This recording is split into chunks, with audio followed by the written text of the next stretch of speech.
Afternoon, everybody. It's really good to be here. It's really good to see everybody's face.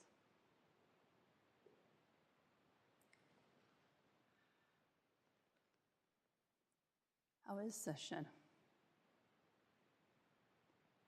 Complicated. It's complicated this month, it feels like. I know from lots of conversation before we started Noble Silence that many of us are coming in with really heavy loads this time in our personal worlds and in the greater world. Before I want to talk about that, and part of the complications of session is that the oatmeal was amazing this morning. It was like my top 10 oatmeals.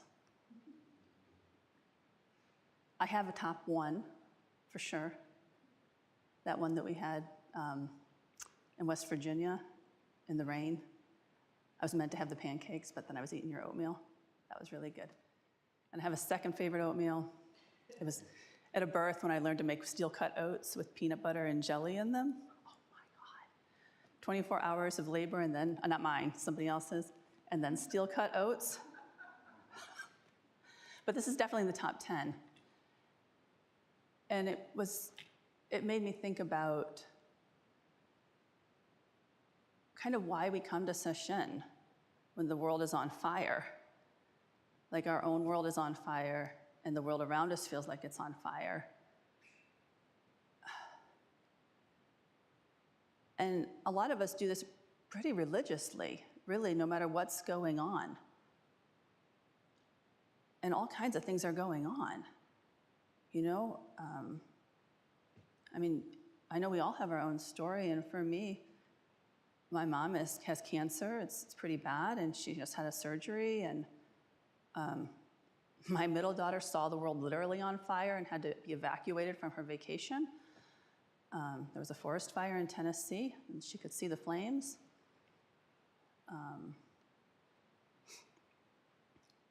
You know, my neck hurts like crazy. There's like something wrong with the vertebrae.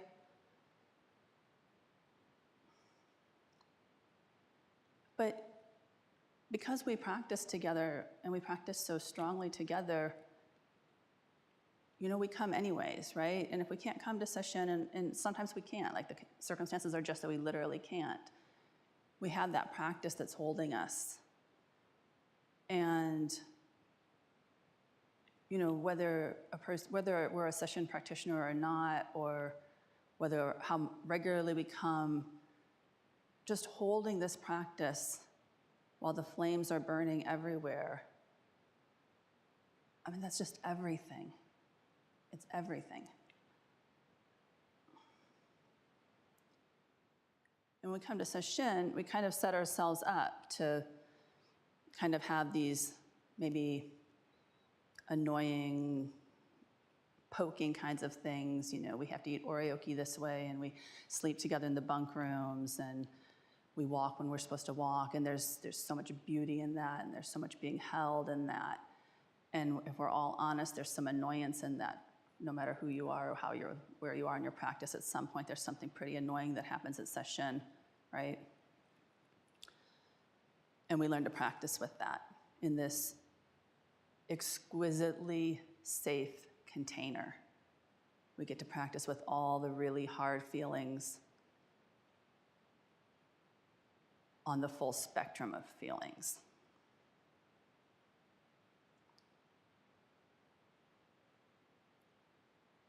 And then we leave session and go out into the rest of our lives and take it with us, and we come back and we go back and forth, and it's like this, whether our practice is coming to session or whether it's being in touch with our home altar or sitting our 5 minutes a day or setting intentions and dedicating the merit, we take it with us and we come back to it, and it's never really not there, right?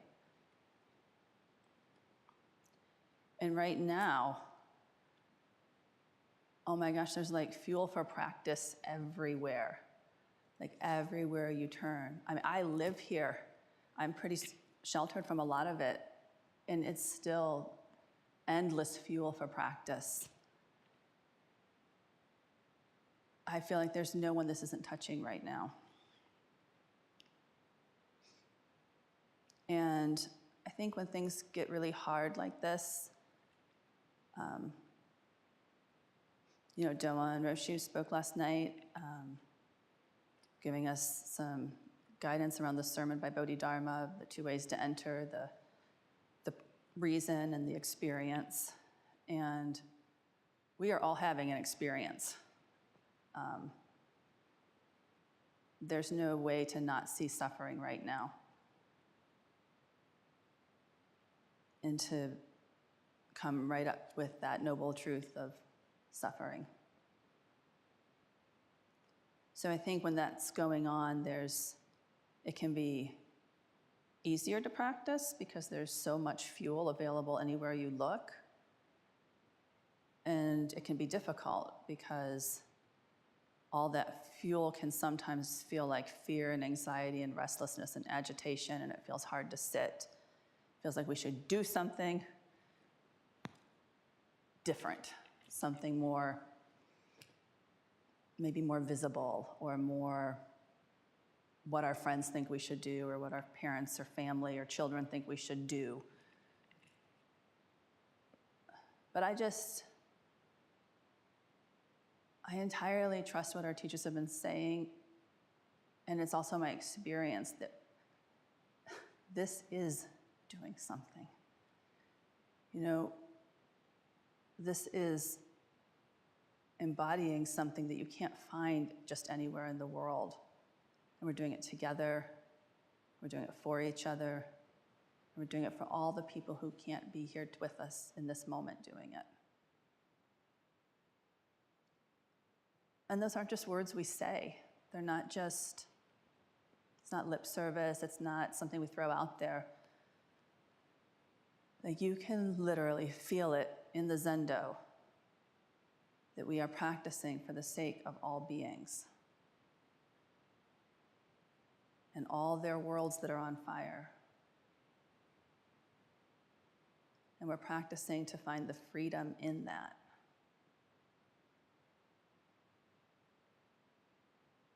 And we're just like the luckiest bunch of people in the fire, actually. Like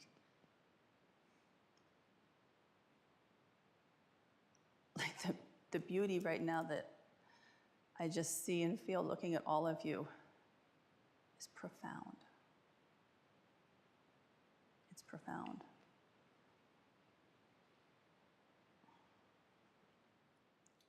So when things are hard in the world and hard in our personal lives, and we continue to practice, that's where we really get the opportunity to really deepen our practice, because there's no way we can not see what's happening. It's right there in your face, it's right there in your lap, it's right there all around you. So we have this incredible opportunity to deepen our practice. And then we take that depth with us into when things feel easier and there's more ease and it's easier to find the joy. And then it can be easy to let the practice go a little because, everything is fun. And when we don't do that, when we resist that and we stay with the practice, we build the stability, right? So that then when the things get hard again, we have the stability to lean into. It trains us to be able to rely on ourselves no matter what, so that the conditions no longer matter at all.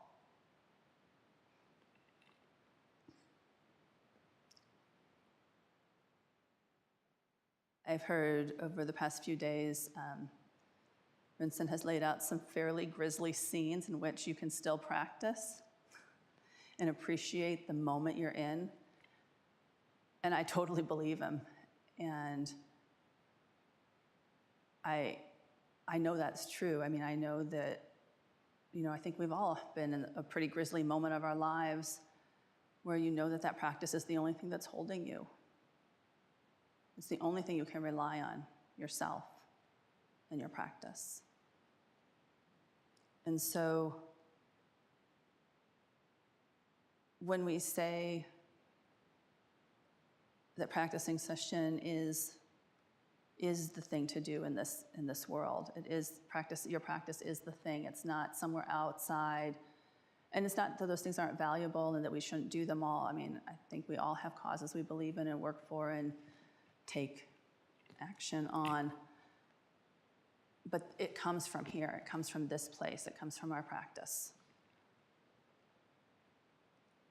And so having that equanimity, that deep trust in ourselves, being able to rely on ourselves, and merging with our Sangha, merging with our friends and our community. This is how the practice comes alive then in the world, person by person. Because what we learn when we're sitting here is not to turn away from anything, none of it. None of it needs to be turned away from.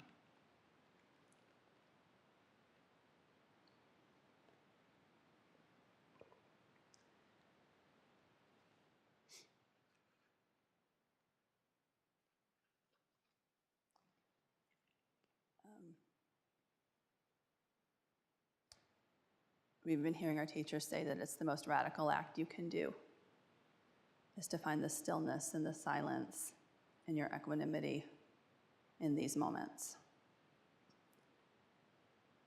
And because of that, I think we learn how to respond rather than be reacting.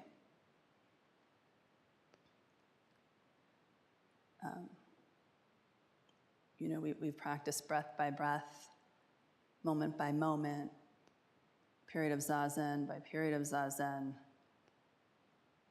right in the midst of all the things happening. And so because of that, when the thing is right there and we're in the moment, we're able to respond with compassion and love and from equanimity.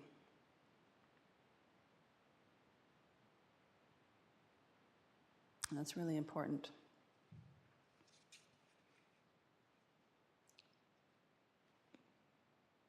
And it's really nice to think about. And then I think about, I think about anger and anger that I feel about things that are happening and how they're going to affect my family and my friends. And I think about, I'm kind of angry that my mom has to have her vertebrae breaking from tumors. That makes a lot of anger rise in me sometimes.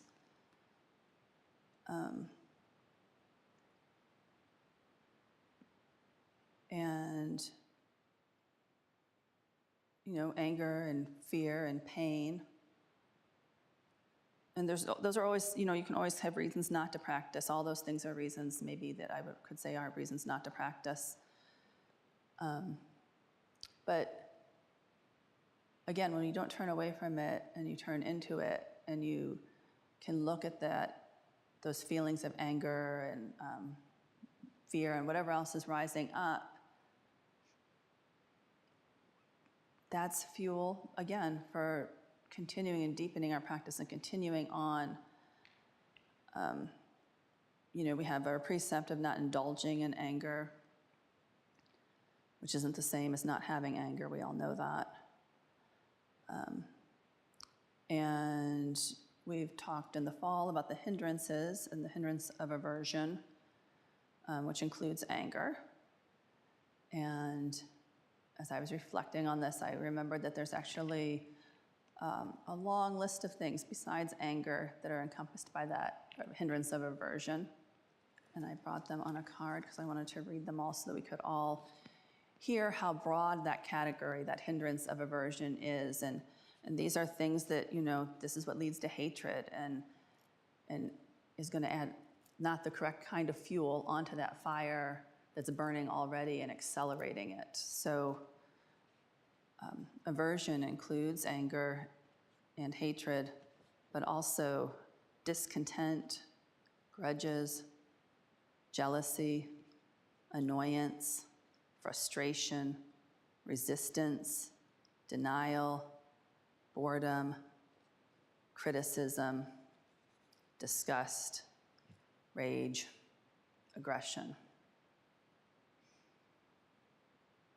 And I think it can be pretty nuanced.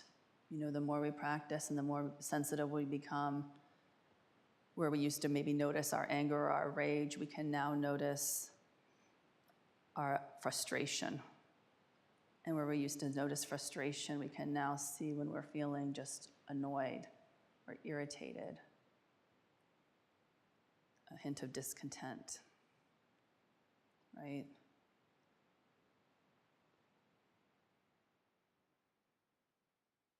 But dealing with our anger it's really important. And you know, it's so important that, so as we're getting ready to sort of develop our residential program at the temple, I've been doing a kind of a study on different residential programs and the history of the monastic vow and the monastic codes. And one of the books I've been looking at is Bhikkhu Bodhi's Social and Communal Harmony. So he's taken many of the Buddha's discourses on how to get along as a group and kind of ordered them in a way that makes sense. And before he even gets to the parts about how to live together, he talks about your personal training, and the very next topic is dealing with your anger. And how do we deal with our anger? And thinking about anger, including all those other, that list of other emotions, agitations, things I listed. And then also, like, how do we deal with other people's anger? Because I think what we're feeling right now, a lot of us, is a feeling of other anger directed at us. Not just anger, but disgust and aggression and criticism. We're way past annoyance. You know, I mean, people are really feeling this level, maybe even hatred, right? So this is tough to work with. There's a story I like from the Pali Canon. It was actually in, I think it may be, I don't know, our house is a little disorganized, but somehow on our entryway, an issue of tricycle appeared. I think it might be the most recent issue. I don't know why we get it. I don't pay for it. I don't know how it comes to us, but it comes every month. I don't know. Anyways, there was an article in there about dealing with toxic people, and I read through it briefly, and I saw this, the author used this story from the Pali Canon, and then it was actually in the Bhikkhu Bodhi's book about the anger that I just referred to. Anyways, I'm just going to read it. It's called The Abuser. At one time, Buddha was staying near Rajaga in the bamboo grove, which is the squirrels' feeding grounds. That's nice. The Brahmin, and he is referred to here as Bharadvaja the Rude, with a capital R, heard a rumor that a Brahmin of his clan had gone forth from the lay life to homelessness in the presence of the Buddha. Angry and displeased, he went to the Buddha and abused and insulted him with rude, harsh words. When he had spoken, the Buddha said to him, "What do you think, Brahmin? Do friends and colleagues, relatives and kin and guests still come to visit you?" "Sometimes they do, worthy Gautama." "Do you serve them with fresh and cooked foods and savories?" "Sometimes I do." "But if they don't accept it, Brahmin, who does it belong to?" "Well, in that case, it still belongs to me." "In the same way, Brahmin, when you abuse, harass, and attack us who do not abuse, harass, and attack, we don't accept it. It still belongs to you, Brahmin. It still belongs to you." Someone who, when abused, harassed, and attacked, responds with abuse, harassment, and attacks in return, is said to eat the food and have a reaction to it. But we neither eat your food, nor do we have a reaction to it. It still belongs to you, Brahmin. Considering the worthy Gautama, the king understood the ascetic Gautama is the perfected one, and yet he still gets angry. And this is so important because the Buddha is still angry. He's not reacting. He's not, I don't remember when it was, but recently, I don't know which Roshi it was, But recently, we heard about the pain body and the anger body and how these bodies of others want to find a dancing play partner. And they try to get us to dance and play with them. They try to get us to eat the food and have a reaction to it. Then they offer us a verse. From where would come anger for one free of anger, tamed, living justly, freed by right knowledge, peaceful and unaffected? When you get angry at an angry person, you just make things worse for yourself. When you don't get angry at an angry person, you win a battle hard to win.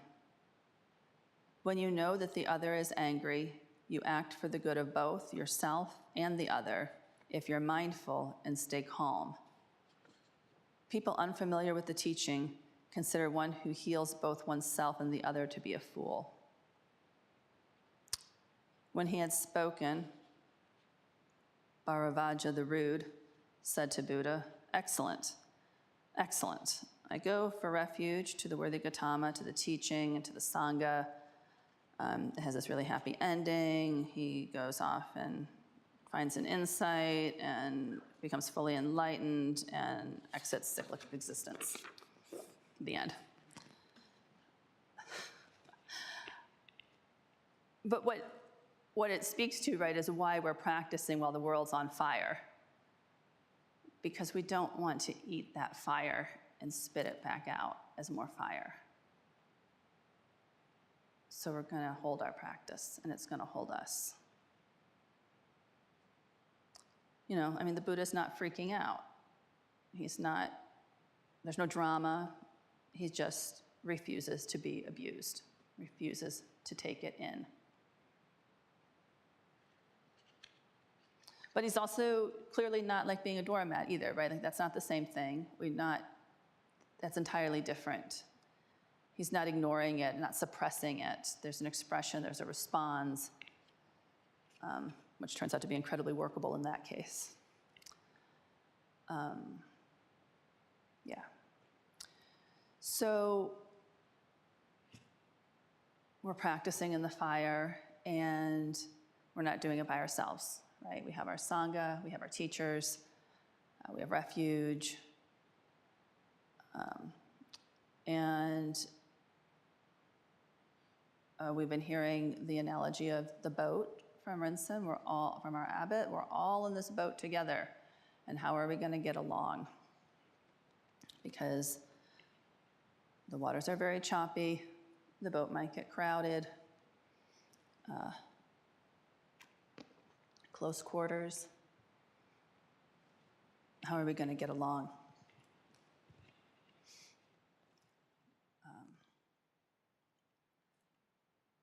Last night, Doan brought up that we have to show up, wake up, and grow up.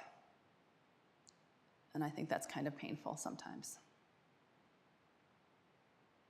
When I think about that process, it makes me really grateful if we have each other, that we practice in our noble friendship together. And it really is very alive as I'm doing this, like I said, this study of how did the monastics get along from the time of Buddha to now. And this is really interesting to me because clearly we're not the first people. And clearly people have always been people and have had a lot of problems with each other. It's hard to get along. And how we behave entirely matters in how we can get along. Entirely.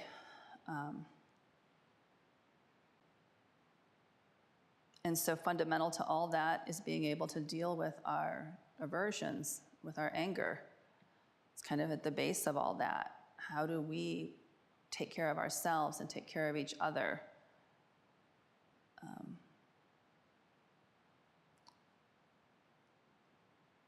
So one of the ideas around this is that, there are certain ways we can behave with each other, right? we do this at session. This is entirely what we're doing at session. We have certain ways that we're going to eat together. We have ways that we don't speak. You know, when we do speak, there's a way to speak. You're in the interview, you say, my name is, my practice is. We have all kinds of rules about how we function in our practice as a group. And you know, the very first Buddhist Sangha, there was a whole code on this, the Vinaya, right? It's like all the ways that people need to be to get along with each other. So I'm really into this idea of what Thich Nhat Hanh calls fine manners, the fine manners of how we are with each other. So he wrote a book, it's called Stepping into Freedom. It has, I think, 41 of these fine manners, kind of direct guidelines for how the monastics in his community get along with each other. It's based on the admonishments and encouraging words of Master Guaishan. I've read it, I can't quite tell the difference between his admonishments and encouragements. I think they're the same thing. I thought maybe there would be two categories, the admonishments, the encouragements. Not the same. And I like Master Guaishan.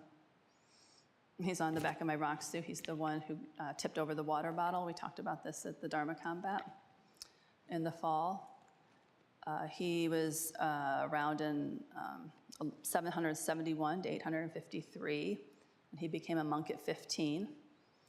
And he studied with Pai Chang or Bai Zhang, and his teacher is credited with creating the first Zen monastic rules. But what Guaishan did after he tipped over the water bottle, but before he started the very successful monastery, was lived in a mud hut at the site of the future monastery for 8 years with the monkeys, so a place of a lot of monkeys, and ate chestnuts and berries. So we all have our problems and our situations, and we practice anyway, despite the monkeys and the chestnuts and the mud.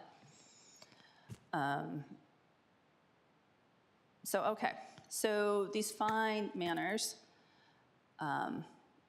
so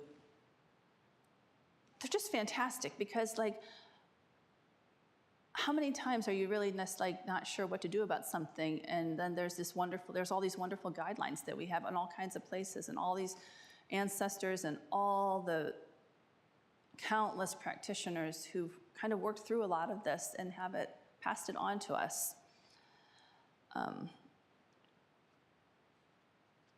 Because the small things really matter. I think it really matters how we act with each other, how we support each other, how we practice with each other, and not just here in our Sangha, but like in the rest of the world too.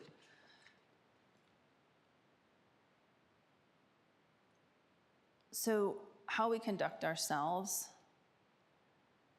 how we develop our personal character, our integrity, our ethics, how we relate to each other, it's really all based on mindfulness, being aware of each other, being aware of ourselves, and acting mindfully, right? Fine manners are a manifestation of that ease and joy and stability, and they're also something we use to practice to develop our ease and joy and stability and freedom. So I looked up the fine manners for when your world is on fire and you're dealing with anger. And there was one. There was fine manners on how to deal with your anger. And a lot of it, is stuff that we already know. We know to try not to react, to make some space, let compassion rise up, look deeply at the anger. Where is it coming from? I think most of us know this. But when you think about it in terms of something a little less aggressive than a tantrum or an outburst, but all those other qualities of anger, annoyance and irritation and disgust and aggression. Like these things just burn up so much of our good relations with each other and our goodness in ourselves, and disrupt the harmony that we're working so hard to develop and grow. And so it's really important. It's really important to be able to look in the small details too, and to look really deeply at it, and to be really honest, and to notice that, like, we all have these kind of violent tendencies in us. And I don't mean necessarily violent like clubbing someone with a hammer, but these harsh words, these subtle violence.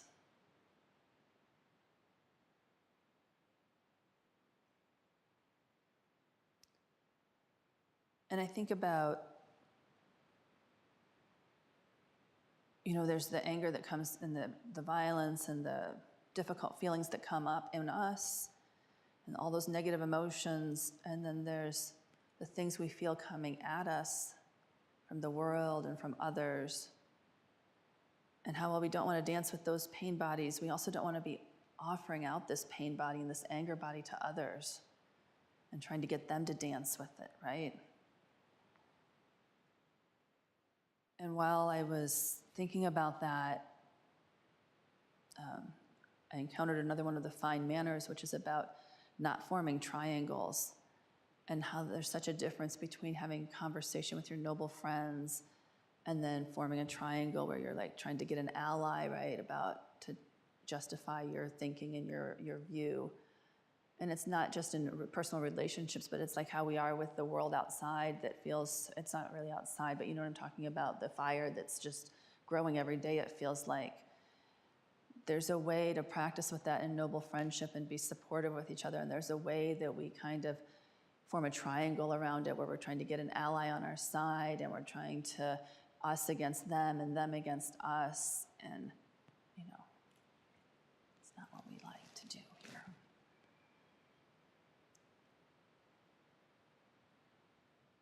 So I think it's important that we're mindful of when we're having noble conversation with noble friends and when we're kind of offering out an anger body to somebody else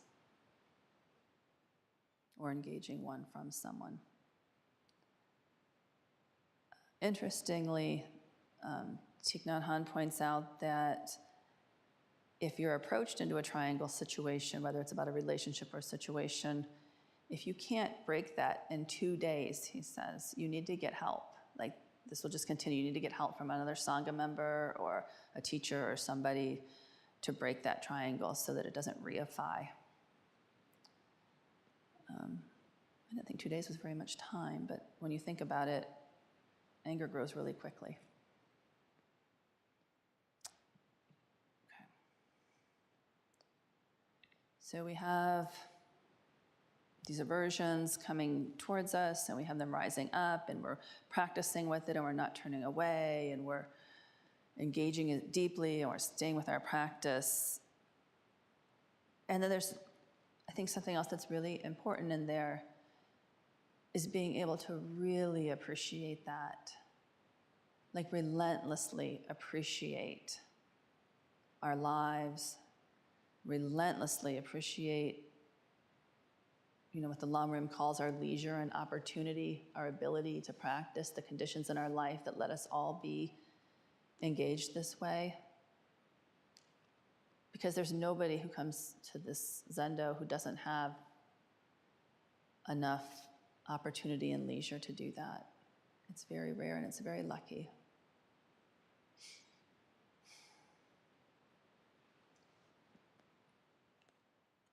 So as we're digging deeper into the session, we still have a lot of session this weekend. And as we're digging in and we're relentlessly letting go, relentlessly practicing, relentlessly appreciating each breath,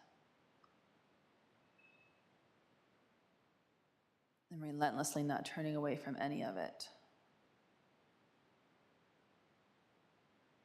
I'm so,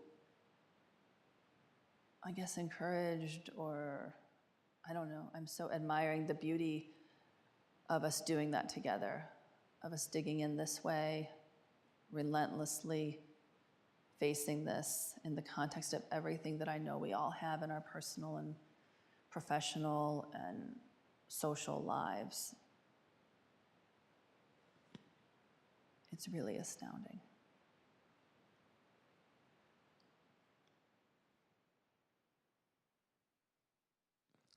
For the sake of all beings, may we do it well, and may we do it for the sake of all beings with absolutely no exceptions.